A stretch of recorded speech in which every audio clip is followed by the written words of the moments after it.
Fix అయిపోయారు. ఎవరు? అన్నదమ్ములు. ఎవరిని చంపాలని? తమ్ముడిని చంపాలని. ఎందుకని? కలలు చెప్పాడని. కళలు 2 కళలు అంటాడు అతను. దేవుని యొక్క ప్రేమలో ఆ 2 కళల గురించి చెప్పి మనము ఈరోజు ముగించుకుందామండి. దేవుని ప్రేమలో పై భాగానికి వెళ్ళండి. పై భాగానికి రండి. యాకోబు యొక్క కుమారుడు, వృద్ధాప్యంలో పుట్టినవాడు యోసేపు. 3వ వచనం. యోసేపు ఇశ్రాయేలు వృద్ధాప్యమందు పుట్టిన కుమారుడు గనుక తన కుమారులందరికంటే ఎక్కువగా అతన్ని ప్రేమించి అతని కొరకు విచిత్రమైన నిలువుటంగి కుట్టించాడు. యోసేపుకి యేసుక్రీస్తు వారికి సాదృశ్యాలు ఉన్నాయి. దేవుడి చిత్తం మీద మరొక పర్యాయం మనం చెప్తాం. అతని సహోదరులు తన తండ్రి అతనిని తమ అందరికంటే ఎక్కువగా ప్రేమించడం చూచి వారు అతని మీద పగబట్టి అతన్ని క్షేమ సమాచారమైనను అడగలేకపోయారు. తమ్ముడు ఎలాగున్నాడా? కొంతమంది మీరు కూడా అంతే. తమ్ముడు ఏమైనా జరిగినా లేకపోతే కోపం వచ్చేసి మీకు వాళ్ళకి తగాదాలు వస్తే ఎవరో చెప్తే పోనీ వాడు వస్తాడు అనేవాళ్ళు కూడా ఉంటారు. అక్క చెల్లి గురించి తగాదా అయితే పోనీ మనకెందుకులే వాడు వస్తారు అనేవాళ్ళు కూడా ఉన్నారు. వీళ్ళు అదే చేశారు బైబిల్లో. తమ్ముడి యొక్క సహోదరుడి యొక్క సమాచారము చెప్పడం లేదు. సమాచారమైనను అడగలేకపోయారు బాగున్నాడా లేదా అని. యోసేపు ఒక కలగని తన సహోదరులతో అది తెలియచెప్పగా వారు అతని మీద మరి పగబట్టిరి.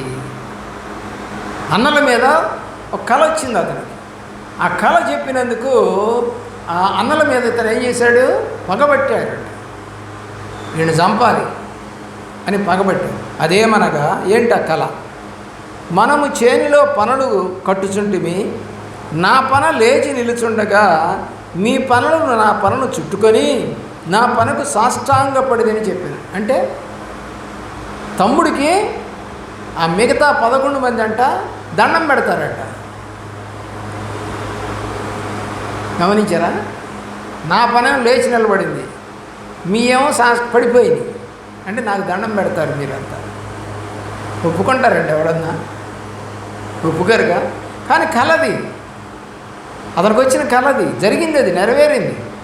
ప్రియులారా, దేవుని యొక్క ప్రేమలో అందుకు అతని సహోదరులు నీవు నిశ్చయముగా మమ్మల్ని ఏళ్తావా? యారా చివరొడి నువ్వు పెద్ద ఆయనకి ఈయనకి కనీసం ఒక 20 ఏళ్ళు తేడా ఉంది. పెద్దోడికి నువ్వు మమ్మల్ని ఏళ్తావా అడుగుతున్నారు. నిశ్చయముగా మమ్మల్ని ఏలేదవా? మా మీద నీవు అధికారి వగుదువా అని అతనితో చెప్పి అతని కళలను బట్టి అతని మాటలను బట్టి అతని మీద మరింత పగబెట్టరు.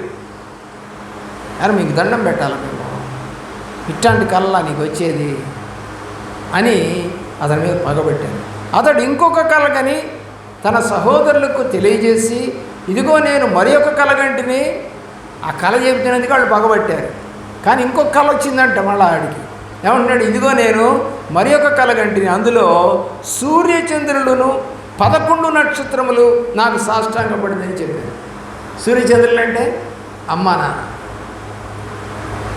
నాన్న సూర్యచంద్రులు. 11 నక్షత్రాలంటే అన్నలు. అందరు కూడా అంటే ఏం చేశారంట? సాష్టాంగపడ్డట్టుగా నాకు కళ వచ్చిందని చెప్పి ఇప్పుడు నాన్నను కూడా కలిపాడు, నానమ్మను కూడా కలిపాడు. మొదటేమో వాళ్ళని మాత్రమే చెప్పాడు, ఇప్పుడు ఆ నానమ్మను కూడా కలిపాడు.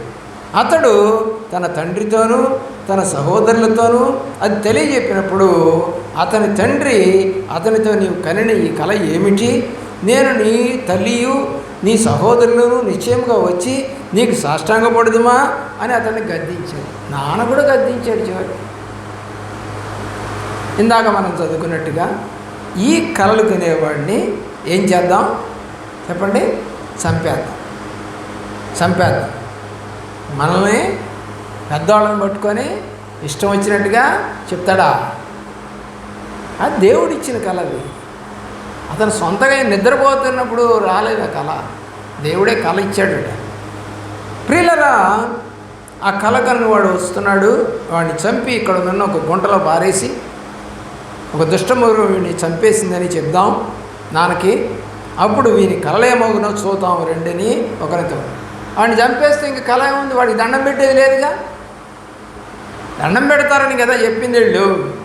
వాడిని చంపేస్తే ఇంక దండం పెట్టేది ఎక్కడ అని అనుకుంటే రూబేన్ అడ్డపడతాడు. వాడిని మనం చంపకూడదు, వాడు మన సహోదరుడు. రూబేను ఆ మాట విని మనము వారిని చంపరాదని చెప్పి వాని చేతులతో పడకుండా అతన్ని విడిపించారు. ఏం చేశారు? అతని గుడ్డలో తీశారు. ఎలాంటి గుడ్డ? నిలువుటంగి. నిలువుటంగి అంటే యేసుప్రభు వారు వేసుకునేది. ఆ నిలువుటంగి తీసేశారు. యేసుప్రభు వారికి సిలువలో కూడా నిలువుటంగి తీసేసి దాన్ని ముక్కలు చేయకుండా చీట్లు వేసుకొని వాళ్ళు కొనుక్కున్నారు. ప్రియులారా, ఏ సిలువలో మీరు బొమ్మ చూసిన యేసుప్రభుది గుడ్డలతో ఉండదు, కేవలము ఒక చిన్న గుడ్డ మాత్రమే ఆయనకు ఉంటుంది. వస్త్రాలు లేవు ఆయనకి. సిలువ వేసేటప్పుడు ఇతనికి కూడా తీసేశారు వస్త్రాలు. పిల్లరా ఎక్కడ పడేశారు? నీళ్లు లేని గుంటలో పడేశారు. అంటే పైకి రాలేడు. ఇక చిన్నవాడు, వయసు కూడా చిన్నది. పిల్లరా 11-12 ఏళ్ల వయసు. ఏం వస్తాడు పైకి? అంత పట్టు ధైర్యం ఉండవు కదా. పిల్లరా సరేగా అతన్ని పడేసిన తర్వాత వాళ్ళు ఇష్మాయిల్లో వస్తామంటే వాళ్ళకి అతన్ని అమ్మేశారు. 27 ఈ ఇష్మాయిల్లకు వారిని అమ్మివేయడం రండి, వాడు మన సహోదరుడు, మన రక్త సంబంధి కదా, వానికి హామీ ఏయూ చేయరాదని తన సహోదరులతో చెప్పినందుకు అతని సహోదరుడు సమ్మతించిరి. సర్లే, ఇప్పుడు వాడు బతికుంటే ఒక్కడు మళ్ళీ మాట్లాడలా. 11 మందిలో ఒక్కడు కూడా అరే వాడికి మనం దండం పెడతామన్నాడు కదరా, వాడు బతుకుంటే మళ్ళా ఒకవేళ అలాంటి పరిస్థితి వస్తుందేమో అని చంపేద్దాం అల్లా. పెద్దోడు చెప్పిన మాటకి ఒబే అయ్యి సరేలే అని వదిలేశారు. వదిలేసి ఏం చేశారు? వాళ్ళ దేశం కాని దేశాలకి అమ్మేశారు. ఇంకా వాళ్ళకి కనపడ్డు. ఐగుప్తుకి తీసుకెళ్తారు అతను. ఐగుప్తులో బానిసగా అమ్మేస్తారు. ఇప్పటికీ అమ్మేటి స్థితి. ఆడవాళ్ళని అమ్ముతారు, మగవాళ్ళని అమ్ముతారు. దుబాయ్లో కూడా ఉంది. బానిసలుగా వాళ్ళు కొనుక్కుంటారు. ఇక వాళ్ళ దగ్గర పడి చావాల్సిందే, వాళ్ళు వదిలిపెట్టరు. ప్రియులారా ఆలోచన చేయండి. ఇప్పుడు మిద్యానీయులైనటువంటి వర్తకులు ఆ మీదుగా వెళ్ళుచుండగా వారు ఆ గుంటలో నుండి యోసేపును పైకి తీసి ఆ ఇష్మాయిల్లకు 20 తులముల వెండికి అతనిని అమ్మేశారు. యేసుప్రభు వారిని 30 తులాల వెండికి అమ్మేశారు. ఇందాక చెప్పాను కదా, యేసుకిను యేసుప్రభు వారికి సాదృశ్యాలుగా ఉంటాయి, సమానంగా ఉంటుంటాయి. చూడండి, అతన్ని అమ్మివేసి వారు యోసేపును ఐగుప్తుకు తీసుకుపోయారు. నాన్నకేం చెప్పారు? ఒక మేకను చంపి వీడి యొక్క గుడ్డని ఆ రక్తంలో తడిపి వాళ్ళ నాన్నకి చూపించి, ఏరా నా కొడుకు అడిగితే ఇది చూడు నాన్న నీ కొడుకుదే అట్టుందంటే అది చూసి అవును ఇది నా కొడుకుదే అని ఏదో దుష్టమృగం నా కొడుకుని చంపేసింది అని ఏడుస్తాడు. అయిపోతుంది. ఐగుప్తుకి వెళ్ళిన తర్వాత అతన్ని బానిసగా ఉంచుకున్న తర్వాత పొతీఫరు భార్య కన్యాస్తుంది. అయితే ఆయన పాపం చేయడు యోసేపు. అప్పుడు తీసుకెళ్ళి జైల్లో పారేస్తారు. అబద్ధం చెబుతుంది భార్య, నన్ను హెబ్రీయుడు పట్టుకొని చేయాలని చూశాడు అని చెప్పేసి అబద్ధం చెబుతుంది. తీసుకెళ్ళి జైల్లో పారేస్తారు. జైల్లో ఇద్దరు మళ్ళా కళ్ళకి అంటారు, పానదాయకుడు భక్ష్యదాయకుడు అని ఇద్దరు. ఆ ఇద్దరు కళల్లో ఒకటిది మంచి, ఒకటి చెడు. ఆ తర్వాత మంచి జరిగిన వాడు మళ్ళా రాజుకు చెప్తాడు. ఆయనకు ఒక కళ వస్తుంది మళ్ళా ఫరోకి. ఆ కళ చెప్పగలిగినాడు ఎవడంటే, నేను జైల్లో ఉన్నప్పుడు యోసేపు అనే ఒక అతను ఉన్నాడండి, అతను దాని భావం చెబుతాడంటే అతను వినిపిస్తారు. అలాగా అతను చెప్పి ఆ కళ భావం చెబుతాడు. 7 సంవత్సరాలు పంట, 7 సంవత్సరాలు కరువు. మొదట పంట పండుద్ది 7 సంవత్సరాలు, ఆ తర్వాత 7 సంవత్సరాలు కరువు వస్తుందండి, అదే మీకు వచ్చిన దర్శనం అని చెప్తాడు. అప్పుడు అతన్ని హెచ్చించి 2వ రథం మీద, అంటే ప్రైమ్ మినిస్టర్ అవుతాడు. ప్రెసిడెంట్ ఏమో ఆయనే, ఇతను ప్రైమ్ మినిస్టర్ అవుతాడు. ప్రైమ్ మినిస్టర్ అయ్యి నువ్వు ఏం చెబితే అదే జరుగుతుంది ఈ యొక్క దేశంలో అని అతనికి అప్పగిస్తాడు. రెండవ రథం మీద ఎక్కించి గొలుసు పెట్టి ఉంగరం పెట్టి తన యొక్క వాళ్ళని ఒక అమ్మాయిని జపతనేహో అని పేరు పెట్టి పెళ్లి చేస్తాడు. ప్రియులారా, ఇప్పుడు అతను దేశం మొత్తం మీద హెడ్ అయిపోయాడు. ఇప్పుడు వీళ్ళున్న దేశంలో కరువు వచ్చింది. కరువు వస్తుందని చెప్పాడుగా. వీళ్ళు ఉన్నటువంటి కనాను దేశంలో కరువు వచ్చింది. ఈ కనాను దేశంలో కరువు వచ్చేసరికి వాళ్ళ నాన్నగారికి ఎవరో చెప్పారట, ఐగుప్తులో ధాన్యం ఉంది అని. సరే వీళ్ళు ఏం చేశారంటే డబ్బులు తీసుకెళ్ళి అక్కడ ధాన్యాన్ని కొనుక్కోవడానికి వెళతారు. కానీ అతను పెద్దవాడు అయిపోయాడుగా. వీళ్ళు గుర్తుపట్టరు. కానీ యోసేపు గుర్తుపడతాడు. గుర్తుపట్టి బెన్యామీన్ అనేవాడు రాకపోతే వాడిని తీసుకొని వస్తే కానీ నేను మీ నాన్న తీసుకొని రండి, లేదా వీడిని వదిలిపెట్టనంటాడు. సరే ఇప్పుడు వాళ్ళ నాన్న ఇప్పుడు ఒకడు ఇక్కడ ఉన్నాడు, యోసేపు అక్కడ ఉన్నాడు, ఇద్దరు పోతే 10 మంది భార్యలు పిల్లలు మొత్తం ఇప్పుడు ఐగుప్తుకు వచ్చారు. ఏం కాలండి అతనిది? సూర్యచంద్రాదులు నక్షత్రాలు నాకు సాష్టాంగపడ్డాయి. ఎన్ని సంవత్సరాలకి? ఒక 20 సంవత్సరాలకి. ప్రియులరా, ఇప్పుడు 2 సంవత్సరాలైంది కరువు వచ్చి. ఈ 2 సంవత్సరాలు, 1 సంవత్సరం వచ్చినా లేదా ఒక వారం రోజులు వచ్చినా మనం బతకం. సరే తెచ్చుకున్నారు. రెండోసారి వాళ్ళందరినీ తీసుకురమ్మన్నాడు. తీసుకొచ్చిన తర్వాత అప్పుడు తాను చెప్తాడు, నేనే నీ కొడుకుని, నేనే మీ తమ్ముడిని అంటే వాళ్ళు భయపడిపోతారు. ఇప్పుడు మమ్మల్ని ఏమైనా చేస్తాడేమో వీడు. అంతకుముందు ఏం జరుగుతుందో తెలుసా? ఆయన పాదాలకు దండం పెడతారు. యోసేపు పాదాలకు దండం పెడతారు.